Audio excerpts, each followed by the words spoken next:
puro sightseeing o shopping ang meron dito sa Thailand. Sa nakalipas na mga taon, nakilala na rin ito sa larangan ng medical tourism.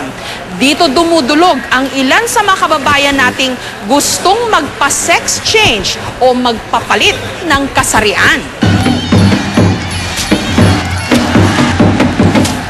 Ang kanyang mga suntok at sipa, pinangingilagan.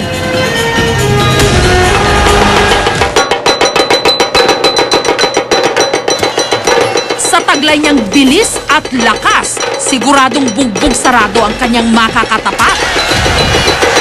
Siya ang pinangingilagang Muay Thai champion, si Nong Tu. Hinangaan ng buong mundo ang kanyang galing.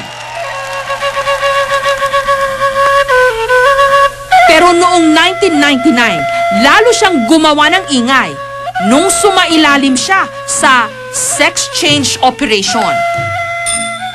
Mula sa pagiging lalaki, ngayon isa na siyang ganap na babae. Katanggap-tanggap sa Thailand ang mga sex reassignment operation o sex change. Hindi ito tinututulan ng kanilang relihiyon na Buddhism. Sa daming araw ng mga nagpapa-sex change dito, kung minsan hindi madaling sabihin kung sino ang urig ang kasarian at kung sino yung nagpapalit na. Kaya nga ba ang Thailand binansagang sex change capital of the world? Taon-taon, daan-daan ang pumupunta rito para magpa-sex change. Buddhism plays a major role on our mentality and attitude. You know, Buddhism emphasizes on tolerance, tolerance of differences or tolerance of different views, and that tolerance and acceptance, you know, I think extend to the gay community here, and you know, verbal or physical assault on gays in Thailand are very rare. Yeah, and they're very happy here. Isa ang Yanhi General Hospital sa Bangkok sa mga nagsasagawa ng sex change surgery.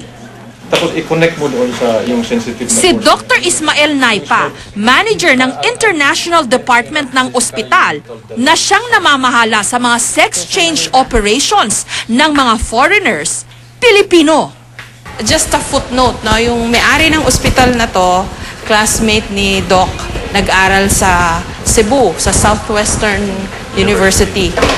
Tapos gusto na rin daw nilang gayahin.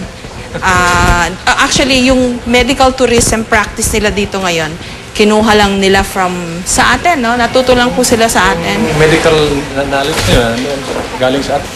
Heto ang chika. Confirmed, marami na raw mga Pilipino ang nagpa-sex change sa ospital na ito. Dok, nakailang Filipino patients na kayo? Hindi ko na mabilang. Hindi niyo na mabilang. Kasi on the average, meron tayong mga 5 to 10,000 international patients a year. Ilan ho doon ang sex change a year? Ang sex change doon mga 200, on the average 200 patients a year.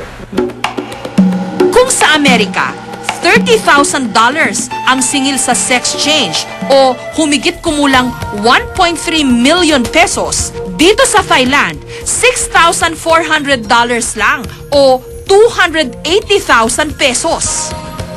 Kailangan intact. Pero bago ito isagawa, sinisiguro raw muna ng mga doktor na handang-handa at desidido talaga ang pasyente. Mahaba-habang psychological preparation at counseling daw ang kailangan.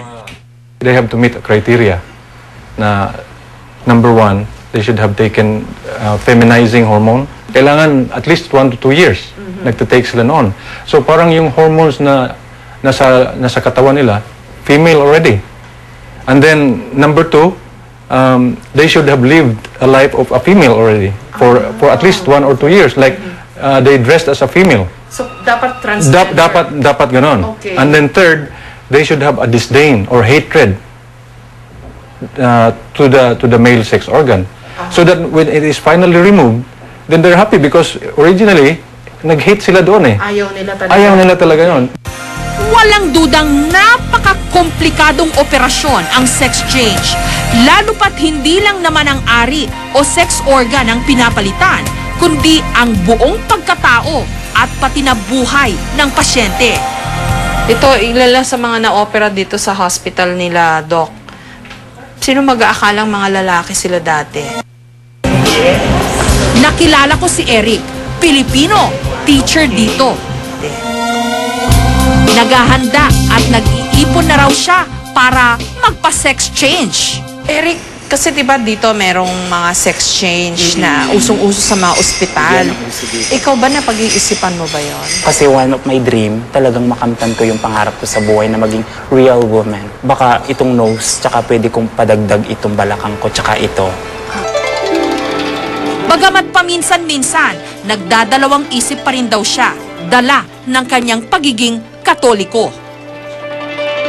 Bakit? Bakit na nagka-come into play yung yung pagiging Kristiyano mo dun sa decision mo? Sabi ko nga, kung may pinapadagdag, pwedeng alisin. Pero yung pinaalis, hindi na pwedeng ibalik. Yun yung iniisip ko, lalo na Kristiyano ako. Kung tutuusin, marami na ang nabago kay Eric mula nung una siyang dumating sa Thailand. Dahil daw sa sari-saring gamot na kanyang iniinom, kuminis ang kanyang kutis at pumino ang kanyang mukha. Malaking bagay din daw sa kanya na dito sa Thailand, walang diskriminasyon o pang-aapi sa mga bading. Here in the Philippines and sa Thailand, napaka-ano. Hindi katulad sa atin na inaalikusta. Yes, inaalipin, binubusit, binubugbog, pinuparusahan, hindi tinatanggap sa trabaho. Pero hindi nila alam, yung mga kagaya namin, sila yung the best sa lipunan. Kasi kapag pinagsama mo ang babae at lalaki, kami yun.